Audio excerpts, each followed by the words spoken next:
miracle? Well, there's two ways to prove something's true. One way is called the scientific method.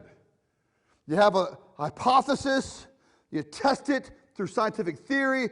Let's come up with one. Soap floats. How do you know soap floats? Be the skeptic. Well, you put some water, take some bar of soap, put it on there. Hey, it floats. Do it again. It floats. Do it again. Some soap doesn't float, though. That soap sunk. Lava. It's got that grit in it. It's a man soap. I'm sorry, ladies. It's probably lady soap, too. But watch this now. So how do you do it by scientific method. That's how you prove something's true. But how do you use scientific method to prove that George Washington was the President of the United States? You can't. Well, we have pictures of him. That's not science, though. So how do you know George Washington was the President of the United States? There's another way to prove something's true. It's called legal historical methodology. Legal historical. That's another way to prove something by testimony. You have a guilty or innocent in the middle of the circle. Then you have testimony. It's called evidence that demands a verdict. The guy who wrote the process by which we try people today, his name is Simon Greenleaf. Simon Greenleaf was an atheist professor at Harvard. And students said, use your evidentiary process by which we try people, the one that he wrote that we use today still. He said, use that process to put Jesus on trial, to prove him guilty or innocent. Simon Greenleaf took a year sabbatical, came back a Christian. He said, it's true. I used his own process to prove him true. Josh McDowell, when he was in law school, was an agnostic law student. He tried to disprove Simon Greenleaf's material. Josh McDowell got saved. He became a preacher. These guys are brilliant men. Lee Strobel, who was the chief legal editor for the Chicago Tribune, brought down one of the top Chicago crime bosses, top hitmen. Brought him down. He had a journalism degree from the University of Chicago and a law degree from Yale. I said, Yale! Sorry, it's not funny. Lee Strobel's wife got saved through Willow Creek Community's church service. Bill Hybels led her to Christ at the church service one time.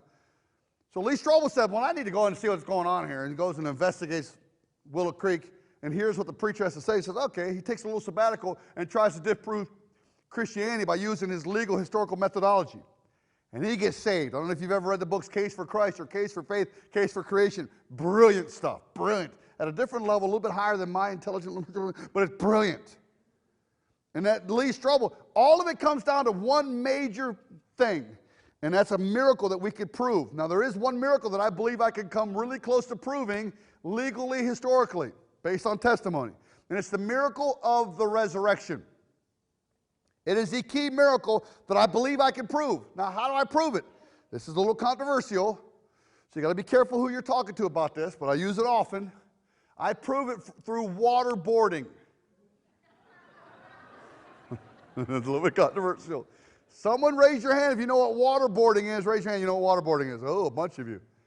Waterboarding is a nasty form of torture. They put somebody on their back, put a cloth to their head. I know exactly how they do it. I've never been waterboarded before, so I just saw it on television one time, plus I stayed at Holiday Inn Express a few.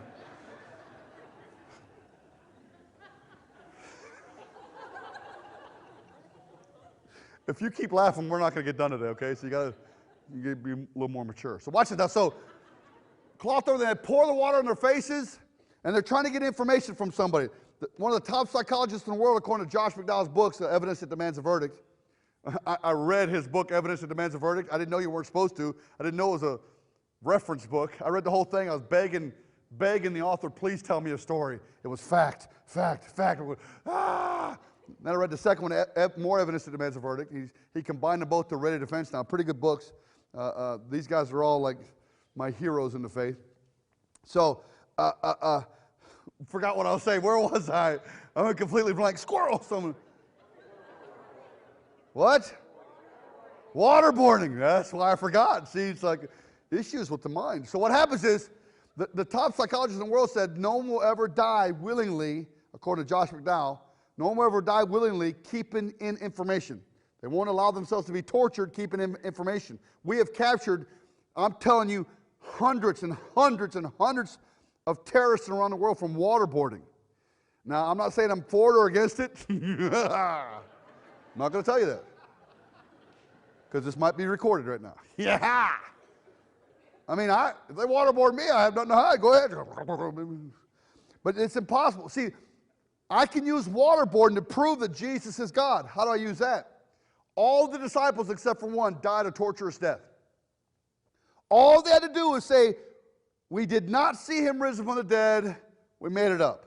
What happened to the body? Could he have gone into a coma? Well, if he did, how did he float up into heaven with clear balloons and clear wires? Helium.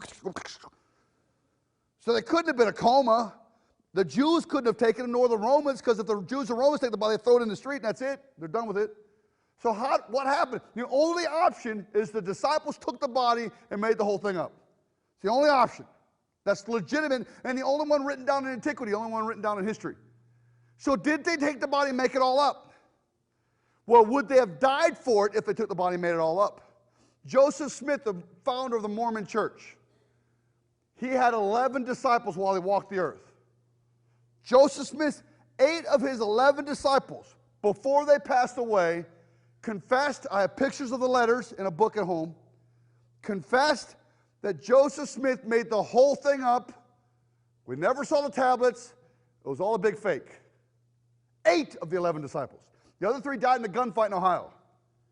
They didn't have a chance to confess. There's something about death that makes you get things right. Something about death. You ever seen a movie and the person's giving their last words? Everyone leans forward to hear what they're going to say. Something about death. See, the disciples were tortured to death saying, we saw Jesus risen from the dead. Bartholomew was flayed alive. A common form of torture where they cut the skin off you like filleting a fish, filleted alive. Thaddeus was shot to death by arrows. Matthias was thrown from the pinnacle of the temple and beaten to death with clubs. James was beheaded. Matthew was beheaded. Thomas got the furthest. He got all the way to Southeast India and was run through with a lance in Southeast India. In my book, The Christian Man Laws, I have all this stuff information in my book if you're missing some of it. So Peter came to a cross and said, I'm not worthy to die like Jesus died, turned the cross upside down, and he died inverted on a cross. You know how you die inverted on a cross? You choke on your own guts. All of them died saying, we saw Jesus risen from the dead. Now, it still takes faith for me to believe that Jesus rose from the dead, but it's not a leap of faith. It's not, it's a step of faith, Kierkegaard. I don't have to take a huge leap. It's just a little simple step. It still takes faith, but it's brilliant faith, intellectual faith. I believe because it's true. Scripture says that you shall know the truth, and the truth will set you free. Well, that's what I'm free. I believe because it's true. Jesus rose from the dead.